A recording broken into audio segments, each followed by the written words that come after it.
નમસ્કાર મિત્રો, ફરી આપણે પાઠમાં આગળ વધી સત્યાગ્રહ આશ્રમ વિનોબા ભાવે આપણે છેલ્લે જોયું કે જે 4 કે 7 આશ્રમના જે નિયમો હતા એ નિયમો વાંચી અને 7 જૂન 1916 વિનોબા ભાવે જ્યારે કોચંબા આશ્રમ એટલે કે અમદાવાદમાં આવ્યા અને ગાંધીજીને જ્યારે એની પહેલી દ્રષ્ટિએ જોયા ત્યારે જે ગાંધીજીએ પરિશ્રમ એવો જે શબ્દ વાપર્યો હતો એને વ્યાજબી લાગ્યો કે ખરેખર એમને જે પરિશ્રમ છે, કારણ કે એને એ પણ આશ્ચર્ય લાગ્યું કે આવો જે રાષ્ટ્રીય નેતા છે અને પોતે જો જાતે કામ કરે તો કેવું લાગે એવું વિનોબા ભાવેને લાગ્યું. અને જ્યારે અંદર આવ્યા ત્યારે ગાંધીજીએ પણ એને ચપ્પુ આપી દીધો અને શાક સમારવાનું કહ્યું. અને એ વિનોબાના જીવનનો જે પાઠ છે પરિશ્રમનો એ પહેલો પાઠ હતો. આમાં એ લોકોનો પણ કંઈક દોષ નહોતો. ત્યારે હું ભારે ભૂખ્યો માણસ, આમાં એ લોકોનો પણ કંઈ દોષ નહોતો. તે દિવસે શાક સમારતા જે વાતો થઈ તે થઈ, ત્યાર પછી તો ફક્ત કામકાજ અંગે જ વાતો થતી.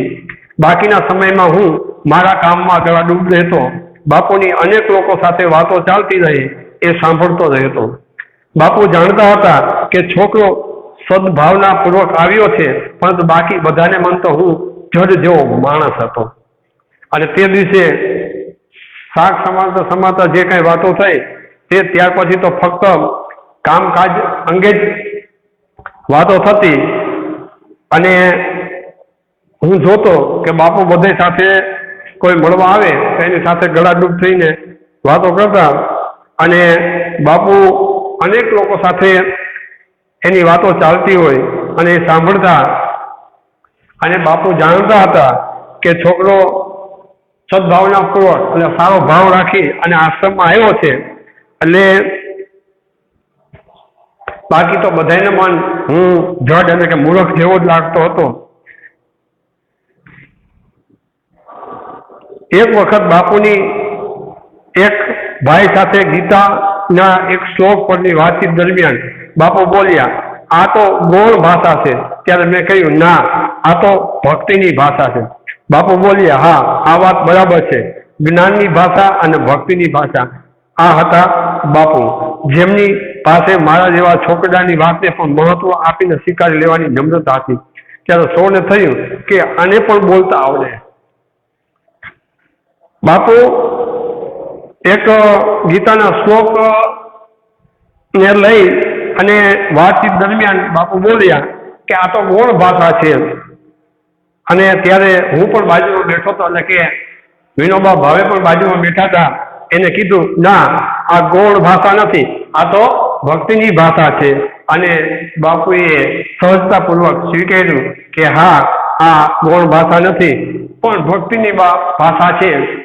એટલે પોતાની નાનામાં નાની ભૂલ હોય અને ખરેખર ભૂલ હોય તો સામે કોણે કીધું કે પાત્ર કેવું છે એ બાપુ જોતા નહીં, પણ પોતાની ભૂલ છે અને પોતાની ભૂલ સમજાણી અને એ સ્વીકારી લેતા.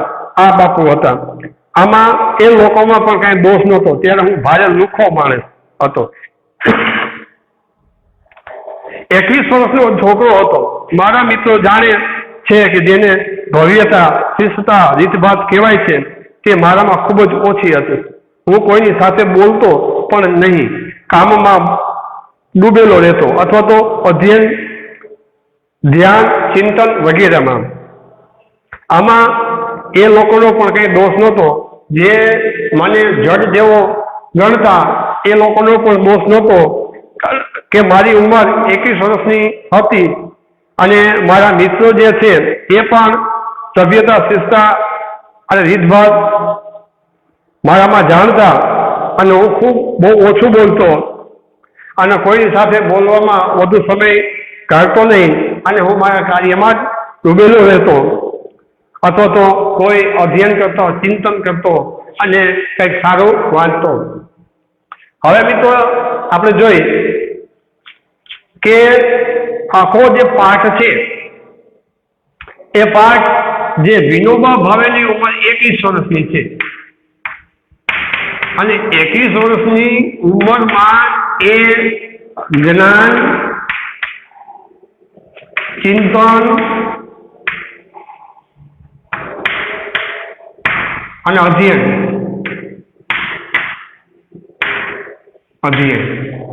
આ 3 વસ્તુ એ કરતા. કે 21 વર્ષની ઉંમરનો જ્યારે વ્યક્તિ જ્ઞાન વિશે, ચિંતન વિશે અને અધ્યયન વિશે જ્યારે એ ચિંતન કરતા હોય ત્યારે એનું જે ભવિષ્ય છે એ ભવિષ્ય સારું જોઈએ. કારણ કે માણસના જે વિચારો છે, સારા વિચારો માણસને સારી દિશામાં જ લઈ જાય, ખરાબ વિચારો માણસને ખરાબ દિશામાં જ લઈ જાય. ભલે આપણે ભક્તિ ન કરી, ભલે આપણે ગીતાના અધ્યયન ન કરી, પણ આપણે જે વિચારવાની જે દ્રષ્ટિ છે, આપણે વિચારવાની જે શક્તિ છે એ તો સારી જ હોવી જોઈએ. કારણ કે એના દ્વારા જ આપણને કંઈક પ્રાપ્ત થાય. જેટલું આપણે સારું વિચારશું એટલે આપણે સારા રસ્તે જઈશું. આજે 21 વર્ષનો આ જે યુવાન છે વિનોબા ભાવે, એના જે સંસ્કારો, એના જે કાંઈ ગુણ છે એ જ્ઞાનના, ચિંતનના અને અધ્યયનના હતા અને એના ઉપરથી એનું ભવિષ્ય નક્કી થયું. અને આજે પણ ઇતિહાસના પાના ઉપર જે વિનોબા ભાવેનું જે નામ છે એ સુવર્ણ અક્ષરે આજે પણ એનું નામ ઇતિહાસના પાના ઉપર અને ખાસ કરીને ભારતના ઇતિહાસના પાના ઉપર નામ લખાયેલું છે. અને આવા મહાપુરુષોની એ નજીક છે કે મહાત્મા ગાંધી જેવા એ પાસે બેસનારા વ્યક્તિ છે, એટલે એને જ્ઞાન અને ચિંતન અને અધ્યયન વિશે ખૂબ જ ચિંતા હતી. એક દિવસ પરોઢીએ ઉઠીને હું મારી ઓરડીમાં ઉપનિષદ બોલી રહ્યો હતો. પરોઢીએ એટલે સવારે, પરોઢીએ એટલે સવારે ઉપનિષદ એટલે ગ્રંથનું નામ, ગ્રંથ. એક દિવસે સવારમાં ઓરડીમાં ઉપનિષદના પાઠ બોલી રહ્યો હતો. આશ્રમવાસીઓ સાંભળી ગયા તો એમણે બાપુને સમાચાર પહોંચાડ્યા કે આ તો સંસ્કૃત જાણે છે. પછી બાપુએ પૂછપરછ કરી, વચ્ચે વચ્ચે તેઓ મને પ્રાર્થનામાં કશું બોલવા કહેતા.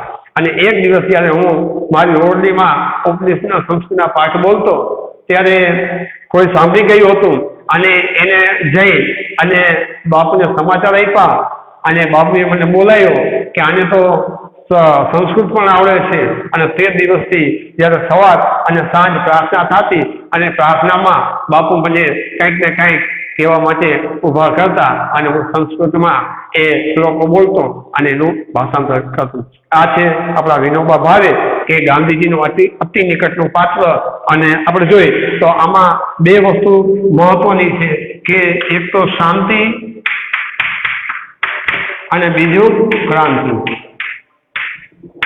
અને આ 2 વસ્તુ માટે વિનોબા ભાવે ગાંધીજીમાં આ 2 વસ્તુ એક જ જોવે છે કે ગાંધીજીમાં શાંતિ છે અને ક્રાંતિ છે. અને એ વ્યક્તિ આ આશ્રમમાં આવ્યા છે, આશ્રમમાં એ આવ્યા છે કે આ આશ્રમમાં શાંતિ પણ એને મળી અને ક્રાંતિ પણ મળી. તો ગાંધીજીમાં શાંતિ પણ હતી અને ક્રાંતિ પણ હતી અને એને અનુસંધાનમાં એ આવ્યા છે. તો આવા વિનોબા ભાવે આવા જે શ્લોકો છે એ રોજ પ્રાર્થનામાં કંઈક ને કંઈક કહેતા.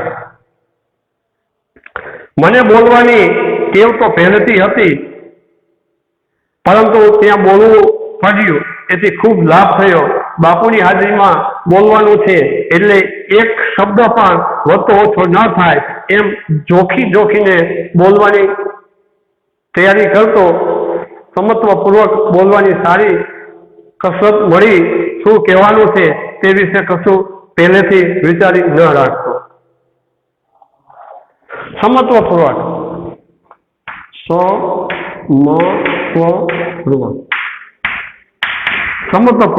સમત્વપૂર્વક એટલે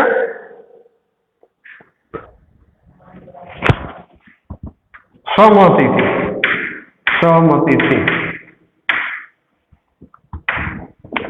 લેખકને આમ જોઈ તો બોલવાની ટેવ તો પહેલેથી જ હતી, પણ આવા મહાપુરુષોની હાજરીમાં બોલું તો શબ્દ જોખીને બોલું.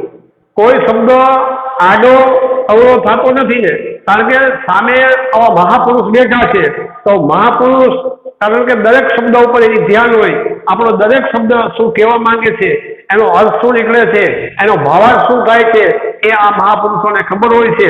અને એ ગાંધીજીની હાજરીમાં બોલતા, અને જ્યારે બોલતા ત્યારે એનું જે કાંઈ વિષય હોય એ જોખીને એ બોલવાની તૈયારી કરતા, અને સમત્વપૂર્વક બોલવાની સારી કસરત મળી શું, સમત્વ એટલે સહમતીથી જે બોલવાની એને કસરત મળી કે શું, અને જે કાંઈ બોલવાનું છે એનું એ ક્યારેય પહેલેથી તૈયારી કરતા નહીં, તે પહેલેથી વિચાર કરતા નહીં કે મારે આ જ બોલવાનું છે.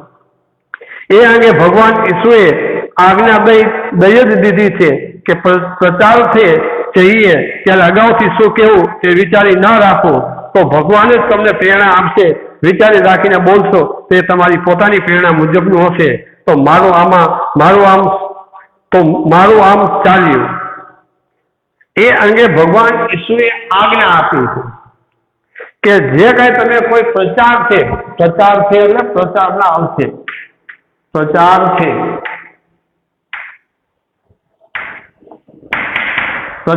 અને પ્રચારના અર્થે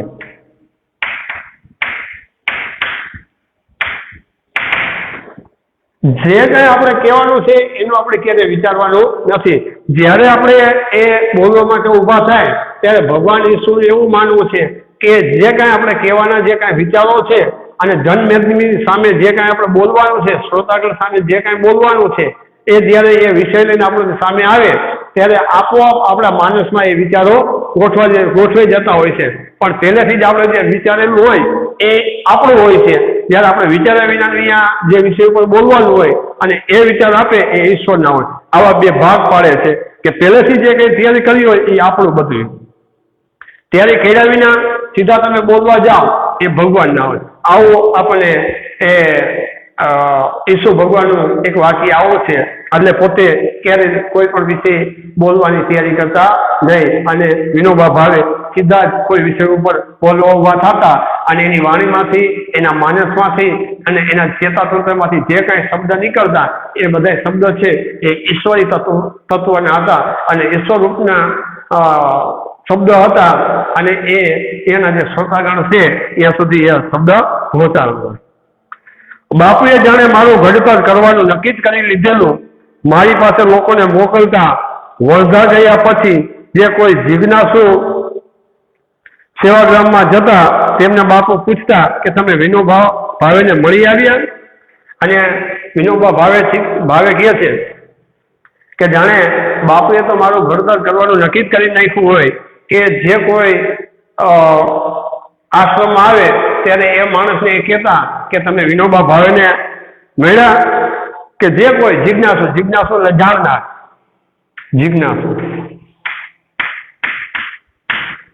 જાણનાર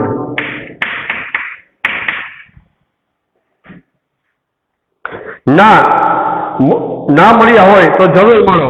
એક વખત બાપુએ એક ભાઈને મારી પાસે મોકલ્યા. એ તો ભારતના એક પ્રખ્યાત ક્રાંતિકારી પુરુષ હતા. બાપુએ કહેલું એટલે પગે ચાલીને ઠેઠ પવનાર સુધી આવેલા. ત્યારે હું ખેતરમાં ખોદતો હતો ત્યારે નજર ઉઠાવીને જોયું તો એ ભાઈ સામે ઊભા છે. મેં પૂછ્યું કેમ આવવાનું થયું? તો કહે બસ આમ જ દર્શન કરવા આવેલો. પછી તો શું થયું? બીજી કોઈ વાતચીત ન થઈ. હું પાછો મારા કામે લાગી ગયો. અને એક વખત એક ભાઈને ગાંધીજીએ મારી પાસે મોકલા કે જાઓ તમે વિનોબા ભાવેને મળી આવો. અને એ ભાઈ જ્યારે મને મળવા આવ્યા ત્યારે હું ખેતરમાં કામ કરતો હતો, અને મેં જ્યારે નજર ઉઠાવીને જોયું તે એ ભાઈ મારી સામે ઊભા છે. અને મેં પૂછ્યું કેમ આવવાનું થયું? તો કહે બસ આમ જ દર્શન કરવા આવેલો. અને પછી તો શું, બીજું કોઈ કાંઈ વાતચીત ન થઈ.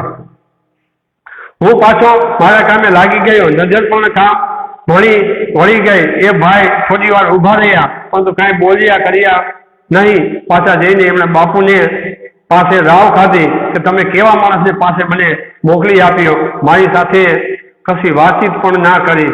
બાપુ સમજી ગયા, પૂછ્યું તમે ત્યાં ગયા ત્યારે શું કરતા હતા? જમીન ખોદતા હતા. એ જાણ્યું એટલે બાપુ કહે તો પછી નારાજ થવાની શી જરૂર છે? વિનોબા પોતાનું કામ કરી રહ્યો હતો ત્યારે તમારી સાથે બોલે કેવી રીતે? તમને ખબર નથી કે કોઈને મળવા જવું હોય તો પહેલેથી સમય માંગી લેવો જોઈએ.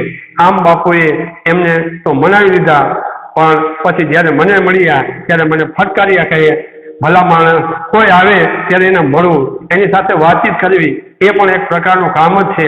આમ એમના હાથે મારું ધીરે ધીરે ઘડતર થતું આવ્યું. તો મહાત્મા ગાંધીજી હતા. મહાત્મા ગાંધીજીની જે કઈ રેણી કેણી હતી, મહાત્મા ગાંધીજીનું જે કાંઈ માનસ હતું એ એટલું બધું જોરદાર હતું કે જે ભાઈ આવી અને વિનોબા પ્રત્યે ફરિયાદ કરી ત્યારે કે તમે કેવો માણસ પાસે મને મોકલ્યો, તો કે કેમ? તો કે હું ગયો તો મારી એને વાતચીત ન કરી, એના કામમાં હતો. ત્યારે એ કે શું કરતા હતા? તો કે જમીન ખોદતા હતા. તો કે કોઈ ખોદતા હોય એની પાસે જવાય, આપણે એની પાસે સમય માંગી લેવાય અને સમય માંગી અને પછી મળવા જવાય. આમ તો એ ભાઈને ગાંધીજીએ બનાવી લીધા અને પછી વિનોબા ભાવેને બોલાવી અને ઠપકો આપ્યા કે કોઈ આપણને મળવા આવે ત્યારે આપણે ગમે એવું કામ હોય એ મૂકી દેવું જોઈએ, કારણ કે કોઈને આપણે નમ્રતાથી વિવેકથી મળી એ પણ એક કામ છે. આમ ગાંધીજી વિનોબા ભાવેનું ધીમે ધીમે ઘડતર કરવા લઈ ગયા અને વિનોબા ભાવેનું ઘડતર થવા લઈ ગયું. સ્વભાવે હું જંગલી જાનવર જેવો છું. બાપુએ મને પાળીતા પ્રાણી જેવો બનાવ્યો. એમના ચરણોમાં બેસીને હું અસભ્ય માણસમાંથી સેવક બન્યો છું. અસભ્ય, જેનામાં સભ્યતા નથી તે અસભ્ય, સભ્યતા વિના, સભ્યતા વિના.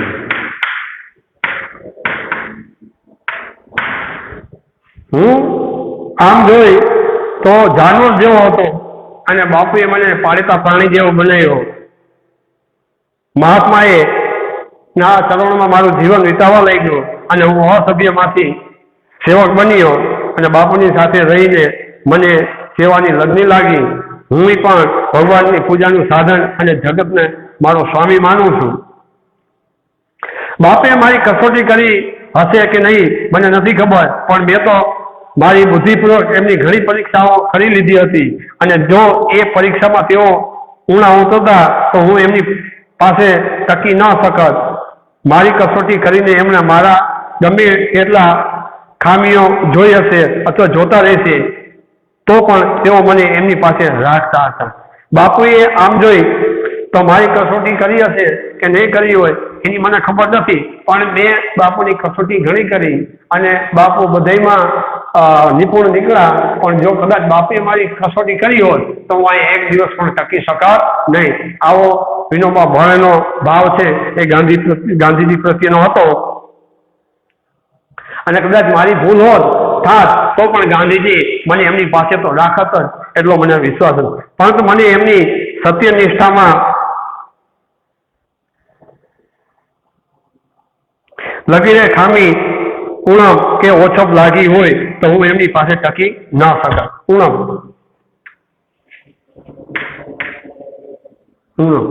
ઓછપ અને મેં એની પરીક્ષા લીધી અને એની જે સત્યનિષ્ઠા છે એમાં ક્યાંક જો ખામી મને દેખાણી હોય તો હું એમની પાસે ટકી ન શકત. પણ મારામાં જે કંઈ ખામી છે એ એમને જોઈ છે છતાં એમને મારી પાસે રાખ્યા છે અને મને જોઈને એમાં કંઈ ખામી દેખાણી હોય તો હું ગાંધીજી પાસે રહ્યા નહીં. આવું વિનોબા ભાવે કહે છે.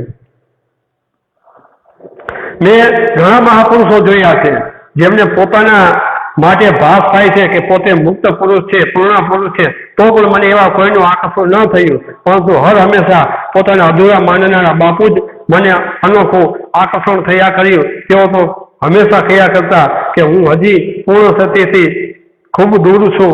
મારા પર બાપુની જેટલી અસર પડી એટલી પૂર્ણતાનો દાવો કરનારા બીજા સજ્જનોની ન પડે.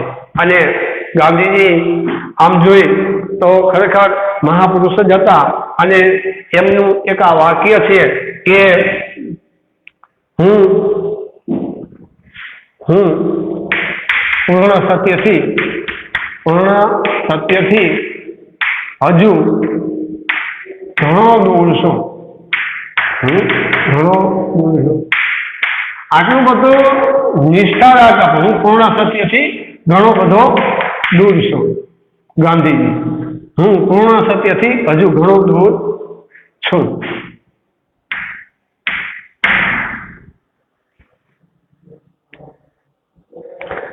વિનોબા ભાવે કે મારા જીવનમાં અનેક મહાપુરુષો આવી ગયા, અનેક જ્ઞાની માણસો આવી ગયા, અનેક સત્યવાન નિષ્ઠાવાન માણસો આવી ગયા, પણ એ બધા પ્રત્યે મને આકર્ષણ ન થયું. પણ મહાત્મા ગાંધીજી પ્રત્યે મને જે આકર્ષણ થયું એવું હજુ સુધી મને કોઈ આકર્ષણ, કોઈ પ્રત્યે આકર્ષણ થયું નથી.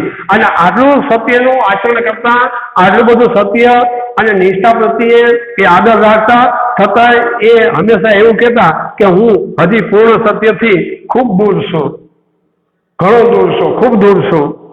મારા પર બાપુની જેટલી અસર પડી એટલી પૂર્ણતાનો દાવો કરનારા બીજા સજ્જનોની ન પડી. અને જે ગાંધીજીની મારા ઉપર અસર પડી એવી કદાચ અસર બીજા કોઈ ઉપર ન પડી.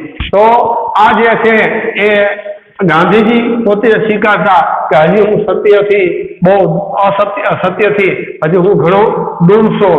તો એ આ જીવન જેને સત્યનું આચરણ કર્યું છે, આ જીવન જે સત્યના રસ્તા ઉપર ચાલ્યા છે, એ વ્યક્તિ હજી પોતે એ સ્વીકારી નથી શકતા કે મેં પૂર્ણ સત્ય સ્વીકારી લીધું છે, હું સત્યની નજીક છું. છતાંય એ માણસો એમ જ કહે છે કે હજી હું પૂર્ણ સત્યથી ઘણો દૂર છું. હું બાપુને મળ્યો, એમના પર મુક્ત થઈ ગયો એ તેમની અંતર્બાહ્ય એકતાની અવસ્થા પર વળી કર્મયોગની દિશા તો મને બાપુ પાસેથી જ મળી. ગીતામાં તો એ કહ્યું જ છે, પરંતુ એનો સાક્ષાત થયો બાપુના જીવનમાં. ગીતાના કર્મયોગનું પ્રત્યક્ષ આચરણ મેં બાપુમાં જોયું. ગીતામાં સ્થિર પ્રજ્ઞાના લક્ષણો આવે છે. આ વર્ણન આખું કોઈને લાગુ પડે એવો સ્થિર પ્રજ્ઞા તો શોધવા છતાંય મહાન ભાગ્ય હોય તો જ મળે. પરંતુ આ લક્ષણોની નજીક પહોંચેલા મહાપુરુષને મેં મારી સગી આંખે જોયું છે. ગીતાના પાઠો મેં કર્યા છે, ગીતામાં પણ મેં જોયું છે. કારણ કે ગાંધીજી એ આખો ગીતાનો જે નિચોડ છે એનું આચરણ કર્યું હતું. પણ ગાંધીજીએ ગીતાનું આચરણ કર્યું, પણ ગીતામાં જે સ્થિર પ્રજ્ઞા નામના જે લક્ષણો છે એ લક્ષણો તમામ મેં મહાત્મામાં જોયા, ગાંધીજીમાં જોયા. આખું કોઈને લાગુ પડે તો એ સ્થિર પ્રજ્ઞા તો શોધવા છતાંય મહાભાગી હોય તો મળે. પણ જે કંઈ એના લક્ષણો છે એ બધા સ્થિર પ્રજ્ઞાના જે કંઈ લક્ષણો છે એ આ મહાપુરુષોમાં હતા. અને કોઈ પણ વ્યક્તિ ધર્મ વિશે, સત્ય વિશે કે એના વિશે જે કાંઈ જાણે તો એ કેવું હોય, એનું આચરણ કેવું હોય એ મને ખબર નથી. પણ ગાંધીજી એટલે એક સત્યનું પ્રતીક, અને સત્ય એટલે ગાંધીજી. આવું મેં આદાન પ્રદાન એ વ્યક્તિમાં જોયું. 1947ની વાત છે. હું બાપુ પાસેથી એક વર્ષની છૂટી લઈ બહાર જતો રહ્યો હતો. પહેલા વાઈમાં રહીને સંસ્કૃતનું અધ્યયન કરવાનો વિચાર હતો. આમ તો ગીતા પર મારો જે પ્રેમ હતો એ કારણે ઘરે જ મારા મિત્ર ગોપાલ રાવની મદદથી લઈને મેં સંસ્કૃતનો અભ્યાસ શરૂ કરી દીધો હતો. હવે વેદાંત અને દર્શનનો અભ્યાસ કરવાનો હતો. વાઈમાં મને આની ઉત્તમ તક મળી. ત્યાં નારાયણ શાસ્ત્રી મરાઠે નામના એક બ્રહ્મચારી વિદ્વાન વેદાંત તથા બીજા શાસ્ત્રો શીખવાનું કામ કરતા હતા. એમની પાસેથી ઉપનિષદો વગેરે શીખવાનો લોભ થયો અને ત્યાં થોડો વધુ સમય રોકાઈ ગયો. અને 1917ની વાત છે. તો 1917માં હું બાપુ પાસેથી એક વર્ષની છૂટી લઈ અને ગયો. અને મેં આમ તો ગીતા પર મારો પ્રેમ પહેલેથી જ હતો, પણ વધુ ગીતાના શબ્દો જાણવા માટે મારા મિત્ર જે ગોપાળદાસ છે એની મદદ લઈ અને મેં સંસ્કૃતનો અભ્યાસ કર્યો, શરૂ કરી દીધો. અને વેદાંતના દર્શનનો અભ્યાસ કરવાનો હતો. અને વાયુમાં જ એક ઉત્તમ શાસ્ત્રી નારાયણ શાસ્ત્રી જે મરાઠા હતા, એને પણ આ બ્રહ્મચારી હતા, એની પાસેથી વેદાંતના તથા અન્ય શાસ્ત્રો શીખવાનો કામ મેં કર્યું. અને એમની પાસેથી ઉપનિષદો મેં શીખ્યા. અને સંસ્કૃત ધર્મગ્રંથો, વેદાંત આનો જે અભ્યાસ છે એ આખા વર્ષ દરમિયાન મેં કર્યો. અને જે એક વર્ષમાં હું ઘણું બધું સંસ્કૃતિ છે અને સંસ્કૃતના જે ગ્રંથો છે એ વિશે મેં ઘણું બધું જાણ્યું. ત્યાં મેં ઉપનિષદો, ગીતા, બ્રહ્મસૂત્ર અને સાંકર ભાષ્ય, મનુસ્મૃતિ, પાંતંજલ, યોગદર્શન આટલા ગ્રંથોનો અભ્યાસ કર્યો. તદુપરાંત ન્યાય સૂત્ર, વૈશિક સૂત્ર, યાજ્ઞવલ્ક્ય સ્મૃતિ આ ગ્રંથો વાંચી ગયો. પછી વધારે વાંચવાનો મોહ ન રહ્યો. થયું કે હવે હું જાતે જ વધારે વાંચી લઈ શકીશ. બીજું કામ હતું તબિયત સુધારવાનું. એ માટે અગાઉ મેં 10-12 માઇલ ફરવાનું રાખ્યું હતું. પછી 6 થી 8 શેર અનાજ દળવાનું શરૂ કર્યું. પછી 300 નમસ્કાર શરૂ કરીએ. એનાથી આરોગ્ય સુધર્યું. એ એક વર્ષ દરમિયાન એને ગ્રંથો વાંચ્યા, ગ્રંથોનો અભ્યાસ કર્યો, ઘણા બધા પુસ્તકો વાંચ્યા, ઘણા પુસ્તકોનો અભ્યાસ કર્યો. સાથે સાથે તબિયત સુધારવા માટે એને 6-8 માઇલ ચાલવાનું રાખ્યું અને 8 શેર અનાજ દળવાનું શરૂ કર્યું અને એક દિવસમાં 300 થી વધારે એને નમસ્કાર શીખો કર્યા. આહાર પણ હું વિચાર કરીને લેતો હતો. પહેલા 6 મહિના સુધી નમક ખાતો, પણ પછી તો તે છોડી દીધું. મસાલો વગેરે બિલકુલ ન ખાતો અને કદી ન ખાવાનું વ્રત પણ લઈ લીધું. દૂધ શરૂ કર્યું. દૂધ વિના બરાબર ચાલી નથી શકતું. એ પણ ઘણા અખતરા કર્યા. પછી સિદ્ધ થયું. 1 મહિનો માત્ર કેળા, લીંબુ અને દૂધ પર કાઢ્યા. શક્તિ ઘટી ગઈ એટલે આહાર નક્કી કરી લીધો. પ્રોજેક્ટ દૂધ, ભાખરી, 2 ભાખરી, કેળા 4-5 અને 1 લીંબુ અને પોતે પોતાનો જે ખોરાક છે એ નક્કી કર્યો. આહાર એટલે ખોરાક.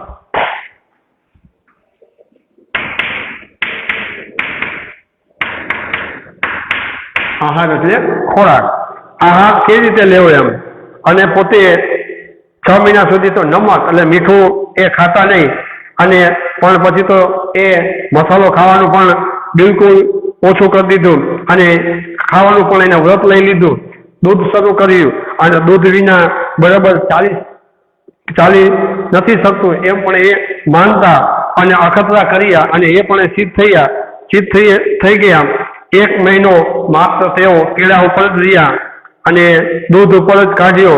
શક્તિ ઘટી ગઈ એટલે એને પાછો આહાર નક્કી કર્યો અને આહારમાં દૂધ, 2 ભાખરી, 4-5 કેળા અને લીંબુ 1 એમ કરી અને પોતાનો આહાર નક્કી કરતા. સ્વાદ માટે બીજો કોઈ પદાર્થ ખાવાની ઈચ્છા નહોતી થતી. તો પણ હંમેશા લાગતું રહેતું કે આ ખોરાક પણ ખાસો અમીરી છે.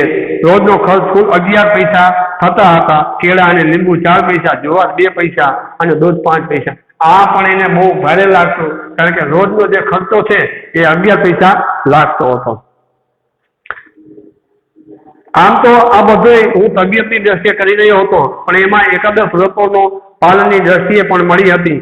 હું આશ્રમથી દૂર હતો, પરંતુ સત્યગ્રામના અંતેવાસીની ભૂમિકાએ જ મારો વ્યવહાર જાળવવાનો મારો પૂરો પ્રયાસ હતો. આમ તો મેં આ તબિયત સુધારવાની ગણતરી કર્યા હતા અને એકાદશીના જે વ્રતો છે એ પાલનની દ્રષ્ટિએ કર્યા હતા. ભલે હું સત્યગ્રહ આશ્રમથી દૂર હતો, પણ દૂર હોવા છતાંય હું સત્યગ્રહના આશ્રમના જે નિયમો હતા એનું તો હું પૂરેપૂરું પાલન કરતો. આસ્વાદ વ્રત વિશે આસ્વાદ એટલે આશા.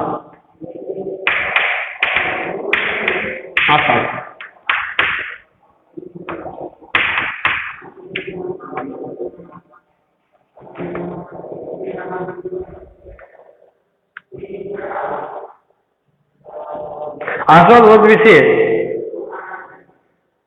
તેવું અપરિગ્રહનું પણ તે વખતે મારી પાસે બહુ થોડો સામાન હતો. લાકડાની થાળી, વાટકો, આશ્રમનો એક લોટો, પંચ્યું, કામળો અને પુસ્તકો આટલો સંસાર હતો મારો. અને અહીંયા પણ હું ગાંધીજીના જે નિયમો હતા આશ્રમના એ પણ હું પાળતો. કારણ કે એક નિયમ એનો એવો હતો અપરિગ્રહ એટલે બહુ ઓછું રાખવું ભેગું. વધારે વસ્તુ જરૂરિયાત પૂરતું વધારે રાખી તો એ પણ એક ચોરી છે. એટલે લાકડાની થાળી, વાટકો અને આશ્રમનો એક લોટો, પંચ્યું, કામળો અને પુસ્તકો આટલું હતું મારો. પહેરણ, કોટ, ટોપી વગેરે એ વાપરવાનું વ્રત લીધું હતું.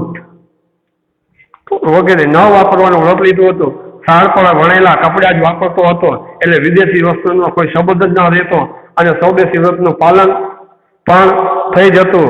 આમ ને આમ વિશ્વાસ છે કે મારી જાણ ખૂબ મુજબ સત્ય, અહિંસા, બ્રહ્મચર્ય આ ત્રણેય વ્રતનું પરિપાલન મેં બરાબર કર્યું અને વિદેશી વસ્તુનું પાલન ન કરતો, જે ખાદીના વસ્ત્રો બનતા એ જ હું પહેરતો, એટલે મારું જે અહિંસા, સત્ય અને બ્રહ્મચર્ય આ ત્રણેય વસ્તુનું પાલન થઈ જતું.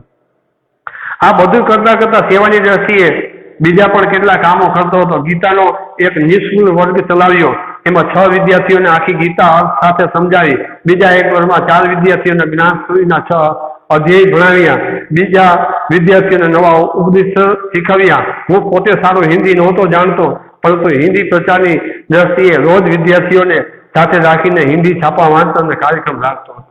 અને સેવાની દ્રષ્ટિએ જોઈ તો એમાં પણ હું જે નિસ્કુલ જે વિદ્યાર્થીઓને નિસ્વાર્થ અને ફી વિના હું ભણાવતો અને એના શાળામાં એના વર્ગ ચલાવતો અને હિન્દી મને ન આવડતું તો હું પણ હિન્દી શીખતો અને રોજ નવા નવા જે હિન્દીમાં છાપા આવે એ વાંચતો. હવાઈમાં વિદ્યાર્થી મંડળ નામની એક સંસ્થા સ્થાપી. એમાં વાંચનાલયને મદદ કરવા માટે દળવાનો એક વર્ગ રાખ્યો. એમાં 15 વિદ્યાર્થીઓ અને હું પોતે એમ 100 દળતા. જે લોકો ઘંટીએથી દળાવી લાવતા એમનું કામ બસ એક પૈસા લઈ કરવાનો અને એ પૈસા વાંચનાલયને આપી દેવાના. એટલે પોતે વાયમાં વિદ્યાર્થી મંડળ નામની એક સંસ્થા ચલાવતા અને એમાં વાંચનાલયને મદદ કરવા માટે એને ઘંટી ચલાવતા અને ઘંટીમાં લોકો દળાવવા આવે એટલે એમની પાસે જે પૈસા લે અને એ પૈસા આપે એમાંથી આ પુસ્તકાલય ચલાવતા. મોટા વેપારીઓના દીકરા પણ આમાં જોડાયા હતા. વાય પુરાણ વિચારોનું સ્થાનક હોવાને કારણે બધાય અમને મૂર્ખમાં ખપાવી દેતા હતા. તો પણ આ વર્ગ 2 મહિના ચાલ્યો. વાંચનાલયમાં 400 પુસ્તકો જમા થઈ ગયા અને બધાય અમને આ સંસ્થામાં જે કાંઈ કરતા એમાં મૂર્ખમાં સમજાવતા.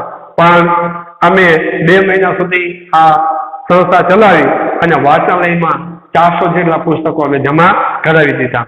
આ વર્ષમાં મેં લગભગ 400 માઇલ પગપાળા પ્રવાસ કર્યો. જ્ઞાન પ્રાપ્તિની દ્રષ્ટિએ મહારાષ્ટ્રના 4-5 જિલ્લામાં હું પગપાળા ફર્યો. ફરવા પાછળ મારો હેતુ હતો કિલ્લા જોવા, રાયગઢ, સિંહગઢ, તોરણગઢ વગેરે ઇતિહાસના પ્રસિદ્ધ ગઢ જોયા, સંતોષ સ્થાનોના દર્શન કરવા, સારા લોકોને મળવું અને લોક નિરીક્ષણ કરવું. તો રાષ્ટ્રીય સંત તરીકે જે વિનોબા ભાવેની જે ગણના થઈ છે એ કેવી રીતે થઈ છે તો આપણે જોયું કે એને 400 માઇલનો જે પગપાળાનો જે પ્રવાસ કર્યો એ જ્ઞાન જાણવા માટે અને જે ઐતિહાસિક જે સ્થળો છે રાયગઢના, તો રાયગઢ છે, સિંહગઢ છે, તોરણગઢ છે વગેરે ઇતિહાસના જે પ્રસિદ્ધ ગઢ જોવાલાયક છે એ ત્યાં જતા અને સંતોના સ્થાનોના દર્શન કરવા, સારા લોકોને મળવું અને લોક નિરીક્ષણ કરવું. તો સારા સંતોના દર્શન કરવા, લોક નિરીક્ષણ કરવું અને સારા કાર્ય કરતા. તો આખો આ પાઠ છે સત્યાગ્રહ આશ્રમ. તો વિનોબા ભાવેમાં જે કાંઈ કોચંબર આશ્રમના જે કાંઈ નિયમો છે એ એનામાં કેવા છે એ આ પાઠને અનુસંધાને છે. તો રાષ્ટ્રીય જે સંત તરીકે એનું બિરુદ બેઠું રાષ્ટ્રીય સંત. વિનોબા ભાવેને રાષ્ટ્રીય સંત તરીકે ઓળખવામાં આવે, રાષ્ટ્રીય સંત તરીકે ઓળખવામાં આવે, ઓળખાય.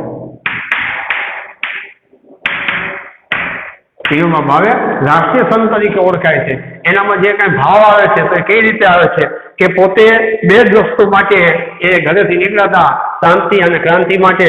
તો શાંતિ અને ક્રાંતિ આ 2 વસ્તુ એના આ મહાત્મા ગાંધીજીમાં જોવા મળી અને મહાત્મા ગાંધીજીમાં આકર્ષણ થઈ અને એ અમદાવાદના કોચંબર આશ્રમમાં એ ગાંધીજી પાસે ગયા અને ગાંધીજીએ પેલા એને એક નિયમ પત્રિકા આપી હતી. એ નિયમ પત્રિકામાં જે આશ્રમના નિયમો છે એ એને જાણ્યા અને જોયા અને ખરેખર આવું જ હશે અને એ પોતે ત્યાં આવ્યા અને એને એ જોવા મળ્યું અને એ જે કોચંબર આશ્રમના જે કાંઈ નિયમો છે એ એને આજીવન પોતાનામાં રાખ્યા. અને 1 વર્ષની છુટ્ટી માટે એ જ્યારે આશ્રમમાંથી બહાર ગયા તો પણ એ જે કોચંબર આશ્રમના જે કાંઈ નિયમો છે એ નિયમોનું એ પૂરેપૂરું પાલન કરતા.